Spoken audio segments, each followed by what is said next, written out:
আজ আবার লাইনচ্যুত ট্রেন, এবারও আবার রাঙ্গাপানি। মাস দেড়েক আগেই ঘটে গিয়েছিল ভয়ঙ্কর ঘটনা।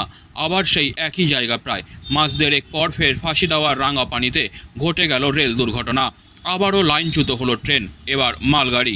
গতকালই ঝাড়খণ্ডের চক্রধরপুর ডিভিশনে বড়াবাম্বুতে মালগাড়ি লাইনচ্যুত হয়, আর তারপরই সেই লাইনচ্যুত হওয়া বগিতে ধাক্কা মেরে ছিটকে পড়ে যায় মুম্বাই হাওড়া এক্সপ্রেস ট্রেনের 18টি বগি। আবারও লাইনচ্যুত হলো মালগাড়ি। এদিন সকাল 11:30 নাগাদ রাঙ্গাপানি স্টেশনের কাছেই দুর্ঘটনাটি ঘটে। সূত্রের খবর, বুধবার রাঙ্গাপানির নুমালিগড় রিফাইনারি লিমিটেডের শেডের উদ্দেশ্যে যাচ্ছিল ট্রেনটি। সেই সময় মালগাড়ির দুটি বগি লাইনচ্যুত হয়। এর জেরে রাঙ্গাপানি রেলগেট বন্ধ রাখা হয়েছে। লাইনচ্যুত বগিগুলি মেরামতের কাজ চলছে। ইতিমধ্যে ঘটনাস্থলে পৌঁছেছেন রেল কর্তারা, যদিও দুর্ঘটনার কারণ নিয়ে কেউ কিছু মন্তব্য করতে রাজি হয়নি।